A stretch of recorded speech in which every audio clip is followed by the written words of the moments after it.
Hello, hello, hello, lovely people. Welcome back to my channel. I'm so glad you're here today. If you have not already, please go ahead and hit the like and subscribe button. Hit the bell so you know whenever I post a video. Just a warning, I am not supporting any gangs. I'm not supporting any gangs or any violent, LA street gangs, okay? My mother-in-law bought me this headband. She's Portuguese. She has no idea the signification of the blue bandana. And I love this thing. I mean, it just transports me back to a time when I was young and you could wear a blue bandana, a pink bandana, a red bandana, any bandana, and not just totally immediately get labeled for something that you're not. So I'm embracing that power. Guys, I want to talk about archetypes. Meghan Markle's Archetypes is amazing. So I've said many times on this channel, and I want to specifically talk about Andy Cohen today and Meghan Markle's interview with him. But I'm in a journey to kind of discover all of the archetypes. I listened to the Meghan Markle Archetypes featuring Judd Apatow, Andy Cohen, and Trevor Noah this weekend, and I hadn't heard it before, and I need to hack into my husband's Spotify account because I don't have Spotify Premium, and I literally cannot listen to Spotify, YouTube, Pandora, any of those things without a premium account. I know it's like first world problems, but as someone in advertising, the bad ads, ooh, the bad ads, I can't take it. But I need to hack into my husband's account so that I can get it, because the first one that I listened to featuring Andy Cohen, Judd Apatow, Trevor Noah, I listened to that on YouTube. I really want to listen to the Mariah Carey one. So I've told you guys the story of me discovering Meghan Markle, how I didn't really know about her until late 2022. And when I kind of found out all this information about her, I was like, shoot, I need to advocate for this woman. I need to advocate for this couple, for this little family. I was like, I need to do everything that I can.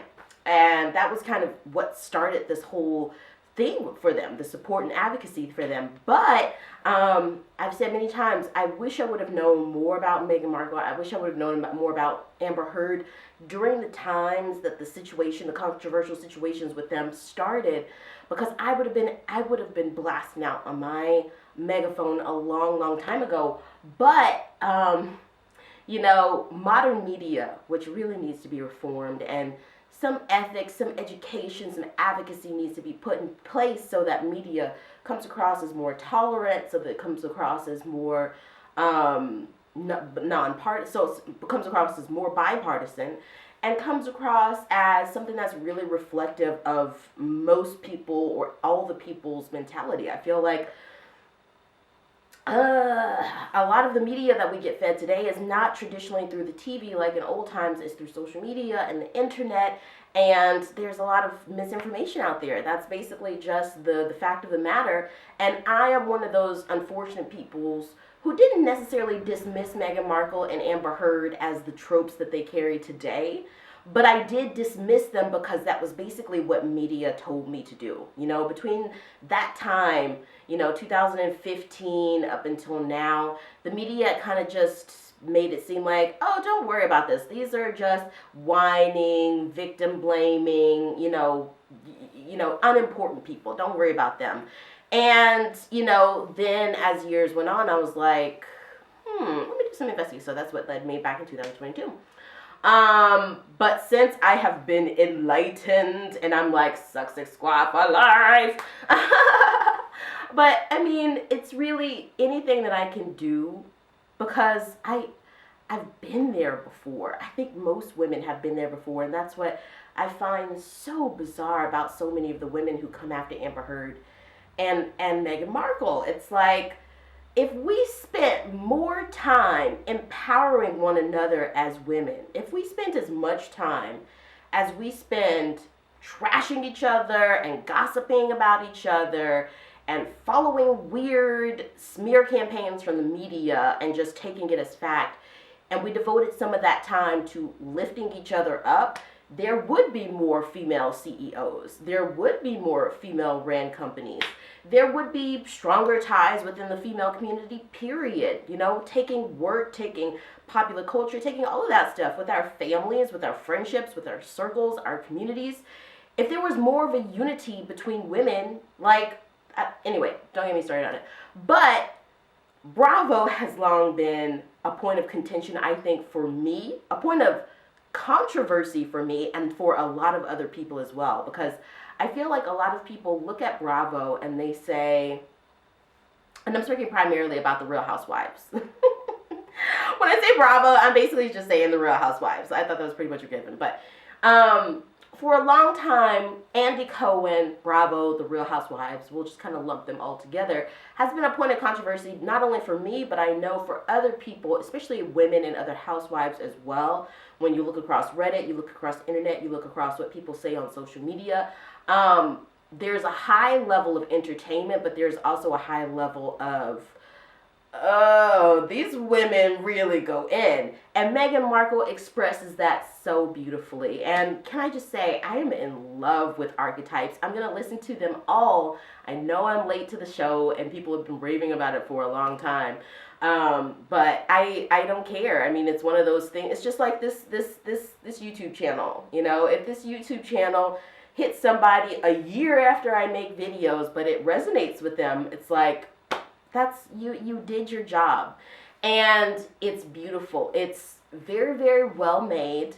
And the fact that you see the celebrities who are willing to be, let me just pull my tablet out so I know that I'm speaking 100% factually about what's featured on the show. The fact that you can see so many different celebrities featured on there, and these are celebrities across varying domains of entertainment, across varying backgrounds, varying subcultures, and pretty much really respected people. And not just people who fit into the successes type of, you know, approach to life, not necessarily anyone who shares all of their ideals, all of their objectives, all of their views on ethics, on life, on morals, on politics. But it's well-versed, it's well-rounded. So just to look at the list of episodes. So, oh wait, I just had it. Go back to, oh, like, did the tablet die? It's got one of those magnetic cases on it that, like, turns it off automatically, and I don't like it. So, on Wikipedia, it shows you the episodes and actually who's featured on them. So, here we go. So, you got Serena Williams, Mariah Carey, Mindy Kaling, I hope that I'm pronouncing that right, Margaret Cho, who else? Paris Hilton, Issa Rae, Victoria Jackson, Jamila Jamil, you know, and those people that I mentioned, Trevor Noah, Andy Cohen, Judd Apatow, few people that I don't know in there, and I'm even more excited about the people that I don't know, because Meghan Markle, I mean, you can see this from her running of the TIG, you know, she is a true lifestylist, she is a true sort of creative mentality at heart, you know, a creative spirit at heart. And people just hate that. People hate it. I mean, I don't know when the world became so vindictive or if that's just reflected on social media.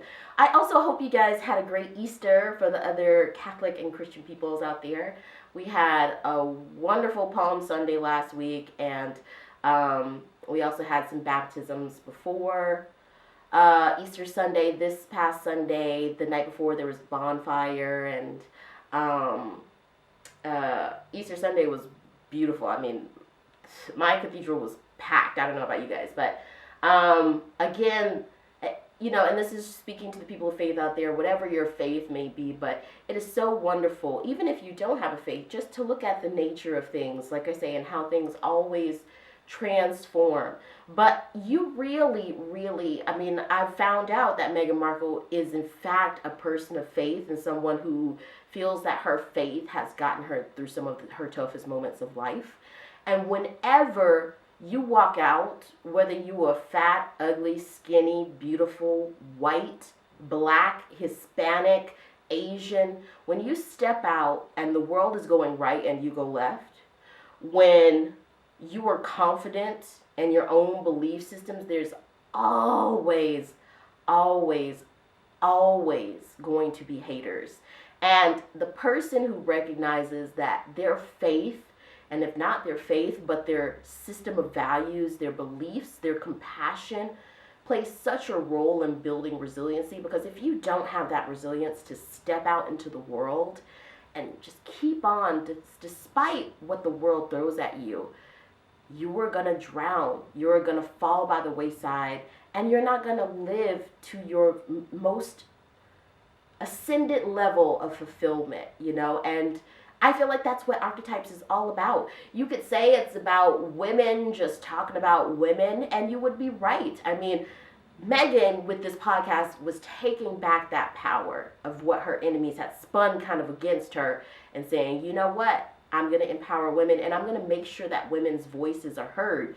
And so all of the features apparently on the podcast have been women, and the last one, she flipped it up and featured some men. Andy Cohen. Now, for the longest, I've always had a problem with my love of the Housewives. Because on one level, I look at them and I see my mom and my sisters and my aunts and my grandparents and myself, you know, just this vulnerability, this fragility, but also those of us who do turn left when the world turns right and do it with confidence, you know, and those of us who see that if you're just going to let life collapse you, if you're just going to be collapsed by life, you're not going to get very far. But also doing that with a level of joy, you know, and a level of gratitude that you woke up this morning. And you have that on the Housewives. You have these devoted women, these devoted mothers, these devoted housewives. But on the other end, you've got that nasty drama aspect of it. The gossiping, the cat fighting, the competitions, the rivalries. And you see Andy Cohen, and at least for me, you know, and people who I've talked to, it's a love-hate relationship with Cohen. You know, you love him because for some reason he's so relatable, you know, and he's so, I don't know, he's just like a truth, he's like a soothsayer. He has this effect about him of pulling the truth out of people. But there is this other part of him that seems like he really profits off of the drama that happens. And that would be really normal since ratings matter. And if you don't have drama, you don't have a TV show.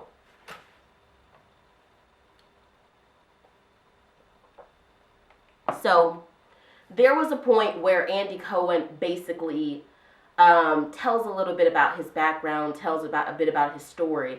And he even almost admits to what I just explained. He even almost admits to knowing that he is a controversial figure, and he explains a little bit of his reasonings behind it.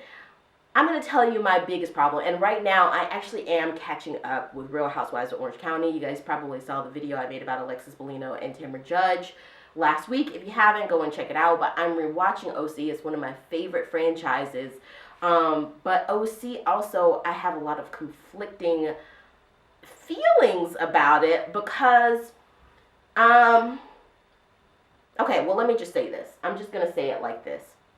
There is a huge rate of divorce among the housewives, and I'm looking for my phone.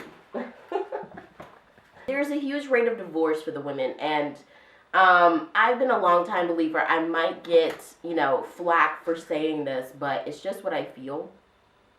I feel like the Real Housewives is a divorce maker. It's a divorce baby maker. It's like these women come on there. Someone from Psychology Today, I'm going to post this article in the link, said that essentially, so it is an article from Sadie Elder, PhD, from Psychology Today. The divorce curse of Bravo's Real Housewives continues. And there is a high divorce rate among the women, more than the country's sort of demographics, the totals of the country's statistics in comparison with the Real Housewives. And in some places you see that it's lower. Like I also looked at some others and they said, oh, well, the Housewives divorce rate is 38% while the U.S. is 50%. And we're considering the American franchises, but I've also looked at some of the foreign ones as well.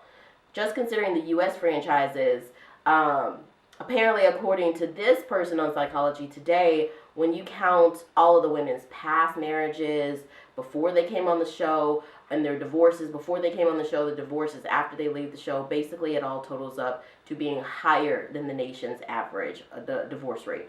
And she basically concedes that it is a combination of, what did she say, power, dependence, let's see here, dependence, power, and then she gives a brief summary. And basically, we won't read this all together, but she just goes in to say that some of these women, I mean, it could be several things. Obviously, a marriage can be on the rocks before they even enter into the housewives sort of dynamic.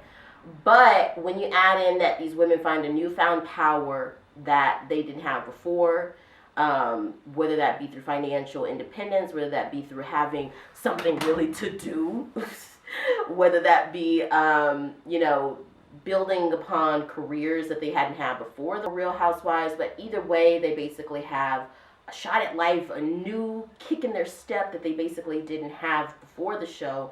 And they feel like they can be ready to leave this partnership. So like there was a level of dependence before, and then they let it go. There's also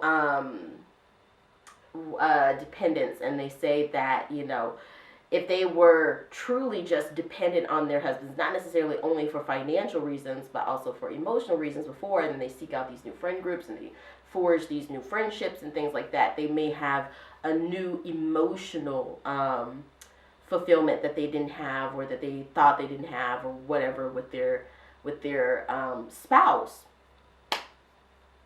I look at Alexisbellino and Jim Bellino.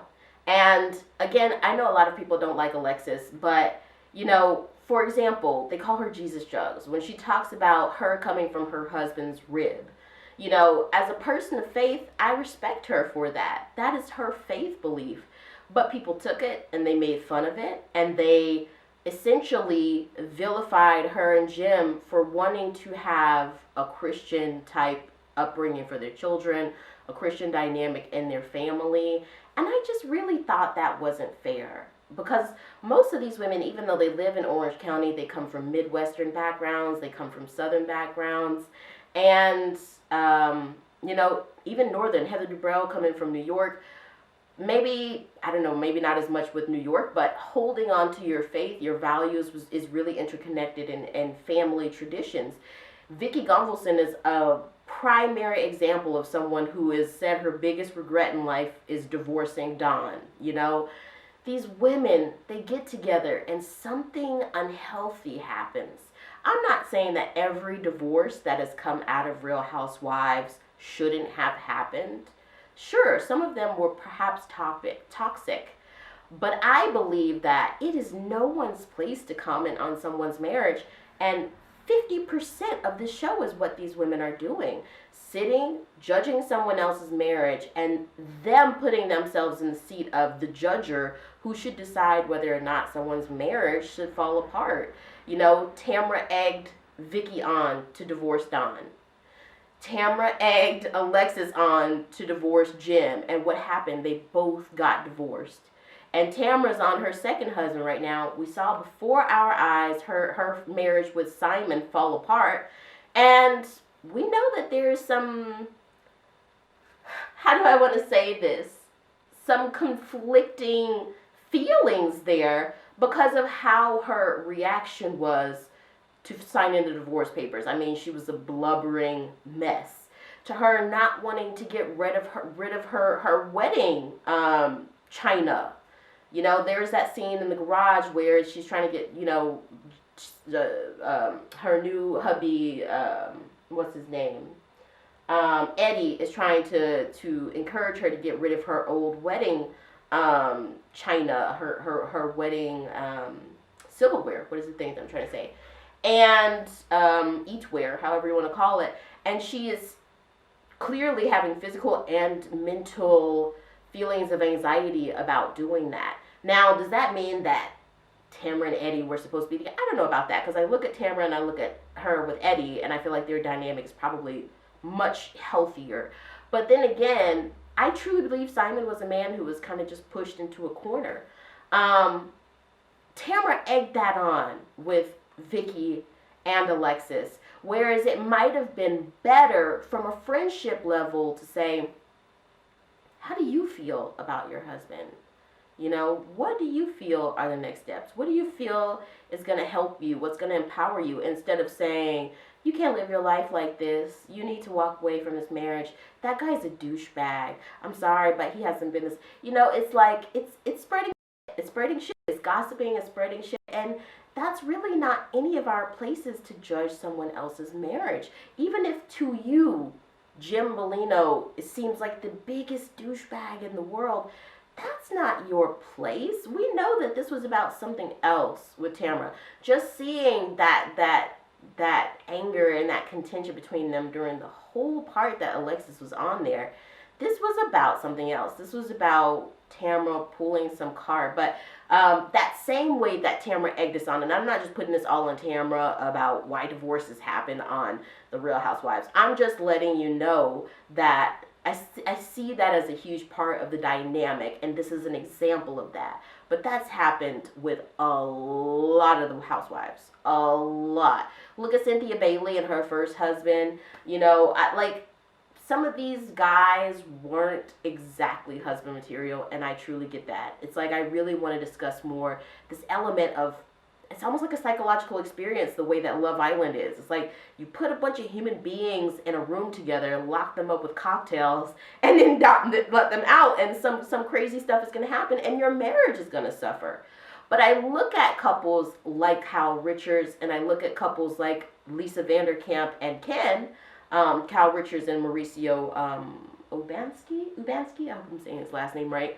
And those are lasting, sustaining marriages. And it was like they went in this show already knowing that they were going to uphold whatever level of dignity, I guess, that they could, and the sanctity in their marriage, and they weren't going to let this go. But I think a lot of women, they went in there a little bit vulnerable, a little bit susceptible to, like I said, when the world's turning right and you're turning left, you got to be able to have that confidence and that happiness also inside of you, that joy that dwells, that's just being grateful for waking up every day, you know. And I saw that sustained in Lisavanderpump and Ken's marriage. I saw that in Mauricio and Kyle Richards' marriage. I don't know that I saw that in many others. I saw that in neneleakes and Greg's marriage, you know, and their remarriage as well. And that dynamic that I was talking about of picking apart stuff until it's down to its most minute level.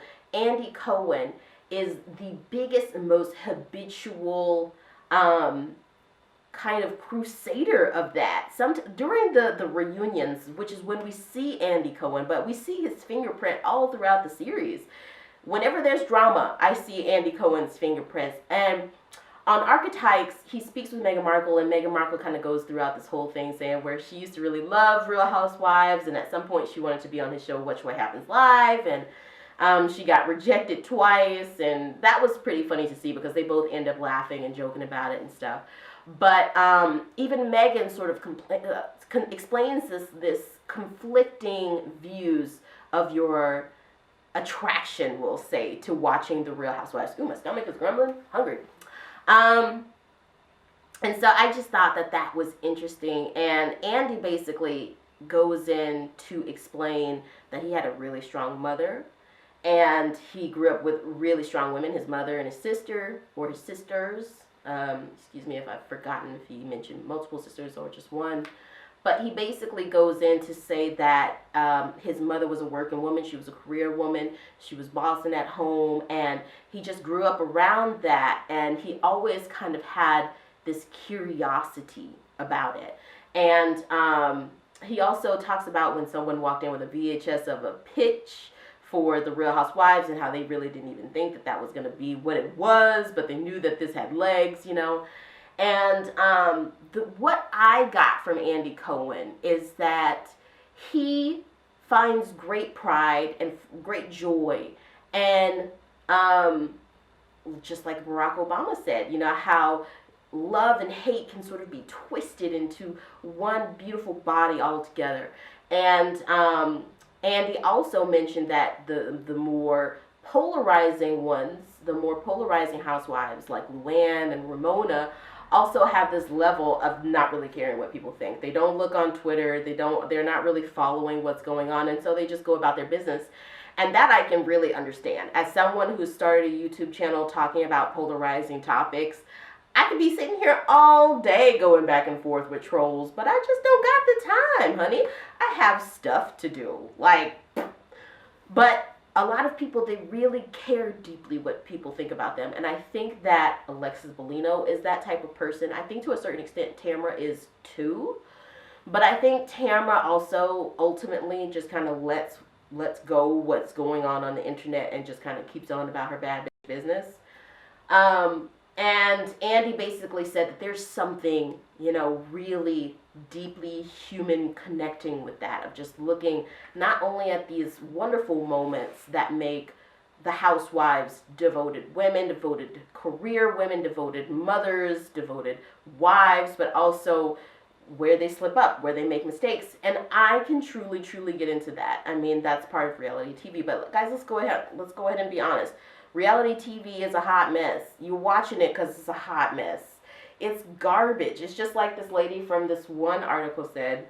Let me pull it up for you, because the way she said it basically describes everything. It's from a website called Betches.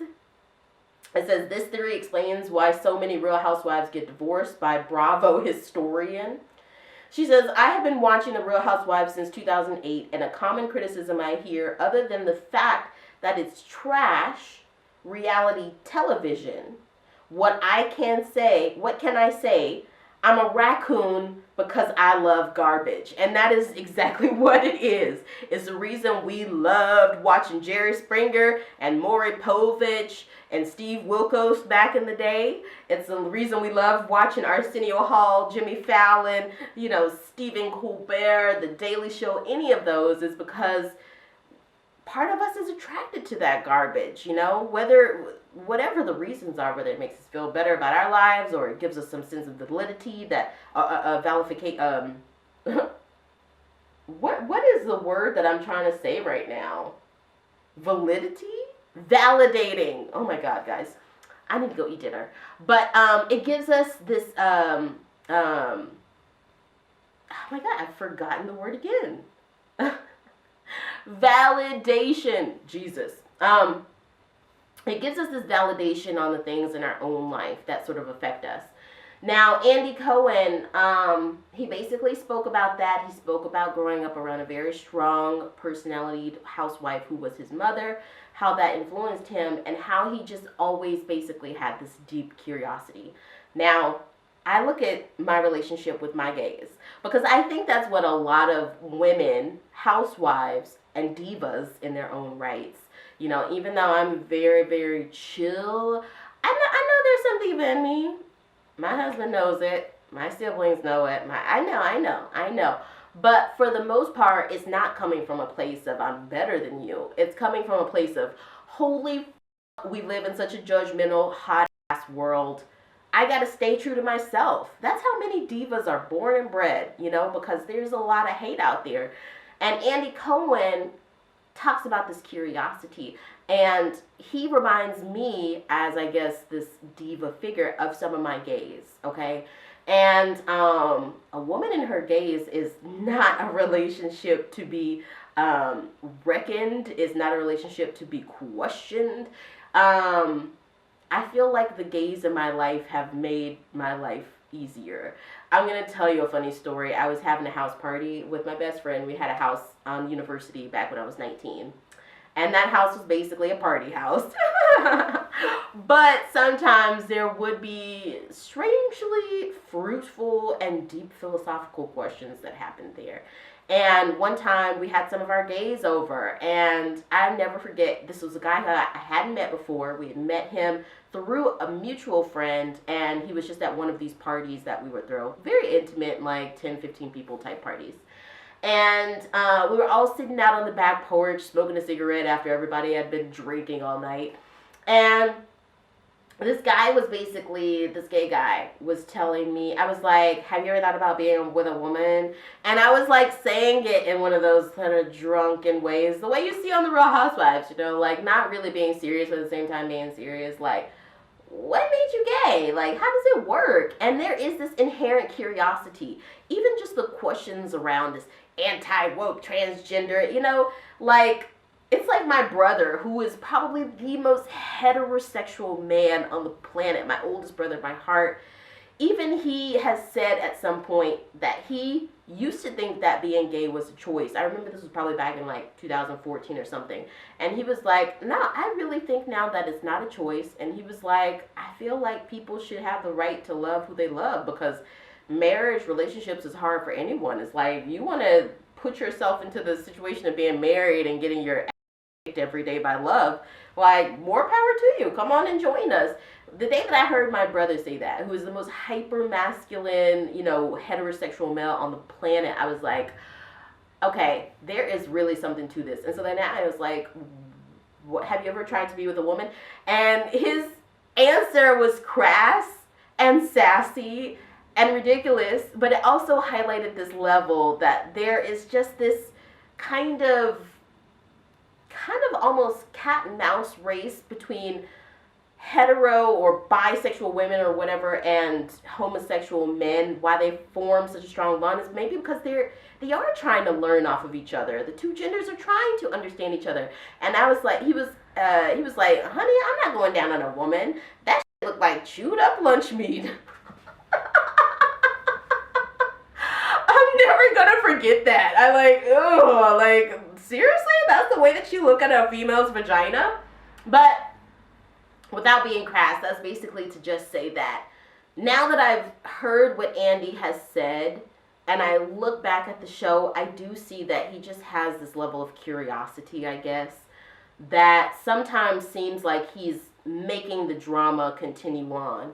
But I do think it's that level of just really trying to understand where someone's coming from. Like, sometimes I feel literal pain for these women on these reunions, because it's like they're almost screaming, please change the subject, please, I don't want to talk about this. And Andy Cohen and the other, you know, co-workers are just pushing. I think that unless you go into that show with that sort of mentality of, I'm going to be confident while turning left while everybody turns right. I'm going to be confident with it.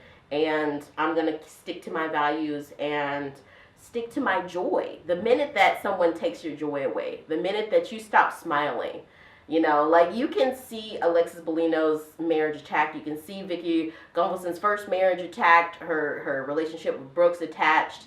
And there was strong negative emotion that came with that.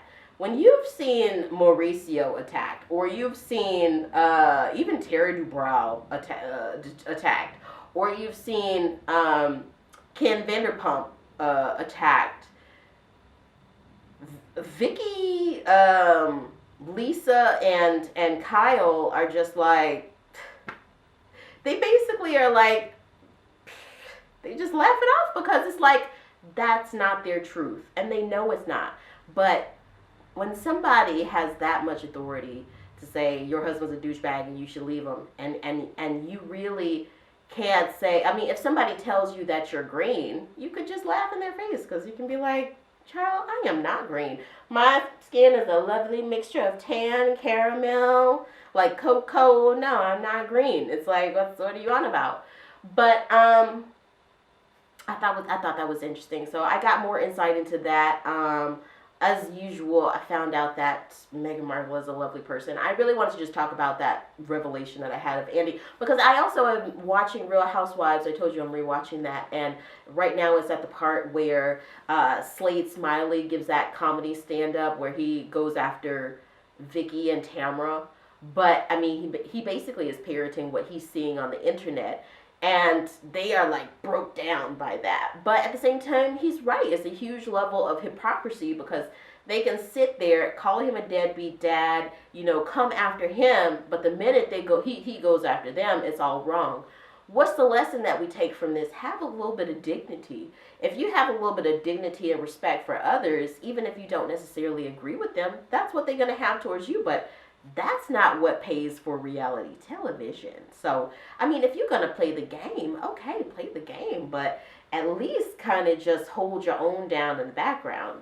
Kylerichards and LVP, they might have their, you know, their faults. They might have their problematic moments, but I see functional marriages there. Bravo seems to really be a breeding ground for divorce, and that doesn't surprise me. I also really liked, I'm not going to go too much into Judd Apatow or Trevor Noah, because there's so much to unpack there. Like, I would have to do a whole nother thing about that. But I loved what Judd Apatow said about Leslie Vann and his two daughters, basically how they made his work better. At the end of the day, that's what Archetype comes down to. It is letting the world know that for centuries, women's voices have been ignored and muted, and they should have and should be listened to, because as Judd Apatow expressed, it makes everything better. It makes your work better. It makes storytelling more authentic. And of course, our girl Meghan Markle would be the one to highlight that. So guys, I am super curious to know what you think. Please let me know in the comments. I will be back with you with more synopses and takeaways that I take from Archetypes, and other interesting content as well coming. More on this crazy Trump debacle, more on, you know, living and loving and motivation. Got some things on inspiration coming to you. More on Amber Heard, more on the successes. So please stay tuned. I will see you in the next one. Remember, if you have not already, go ahead and click the like and subscribe button, hit the bell so you know whenever I post video, and I'll see you in the next one. Bye.